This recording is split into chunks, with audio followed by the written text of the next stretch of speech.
تحية إليكم أحبتي وأعزائي المستمعين والمتتبعين. ندرس شوية عند قصيدة شعرية ليست، لا أتكلم عن أمريك، لا أتكلم عن قصيدة والأرجوزات التي تستعمل في مدارس العتيقة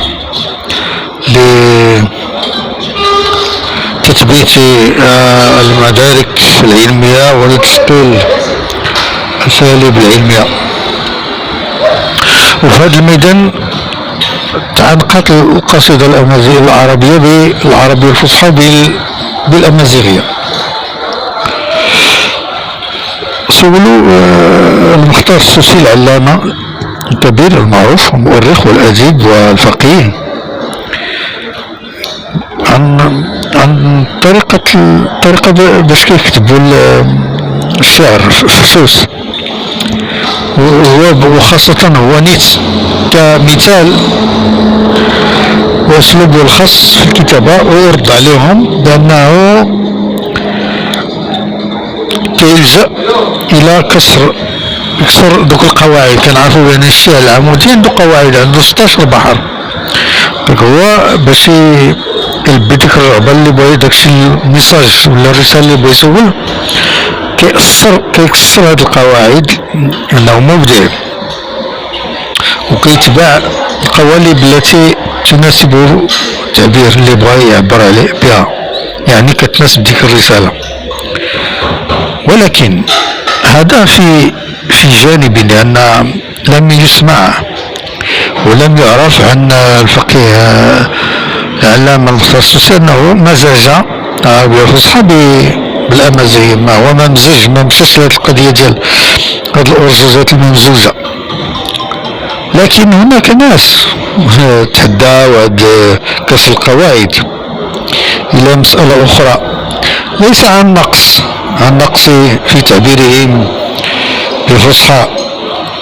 فالناس اللي درسوا الأدب الأمازيغي واعترفوا بالحنكة الكبيرة للأمازيغ في هذا الميدان، لا يحتاجون لمزج العربية بالفصحى، ليس من نقص، ولكن بالعكس من علو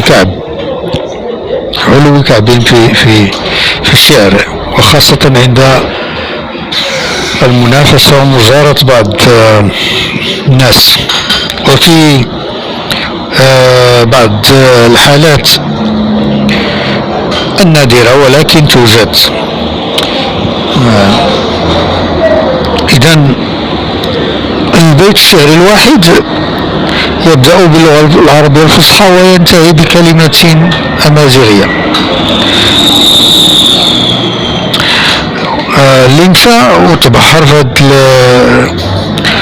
هذا الموروث اللي خلاو لنا العباقرة والأدباء والفقهاء الكبار، ويمشي ويبحث مزيان المكونين أساسيين.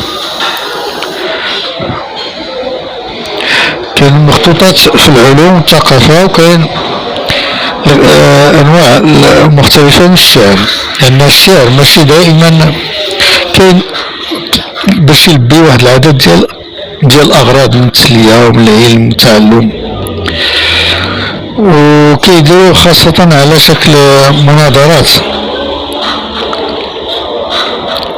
إذن كمثلا المطارحات والمساءلة في ميدان الفقه، والخصومات، إظهار الخصومات، المدح والهجاء، القبائل.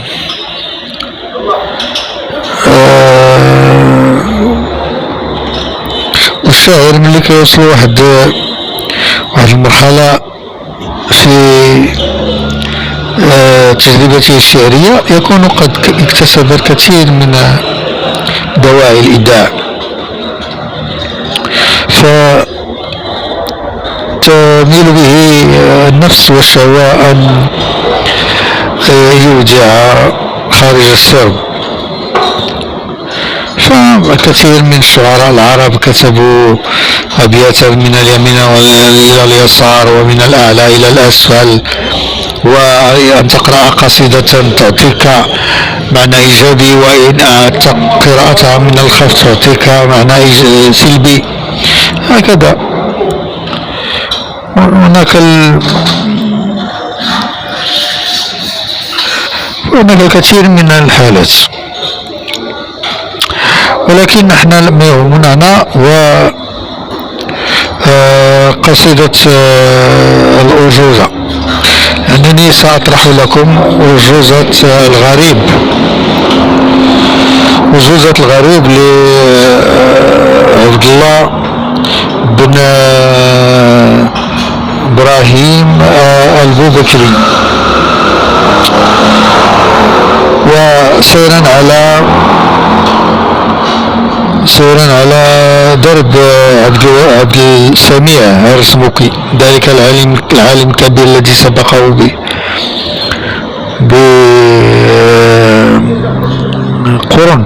قرن أو قرنين، 3 قرون من الزمن. هذا عبد الله بن إبراهيم يعتبر من المعاصرين، فلقد كتب هذه القصيدة التي تتلقونها أمام أعينكم مني إبراهيم جودات قراءتي.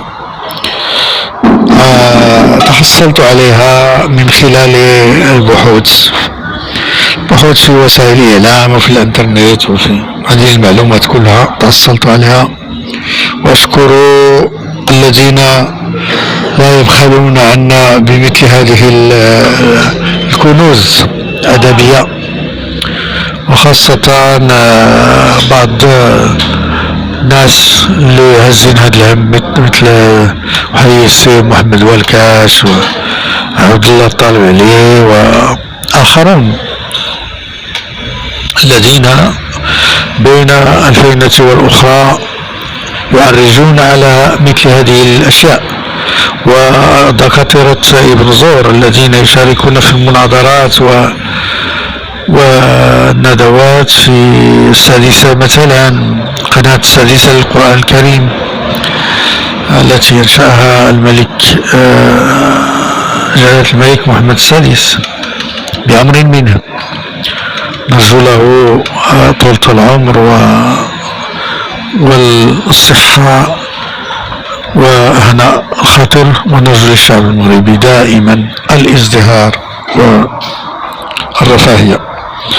شكرا.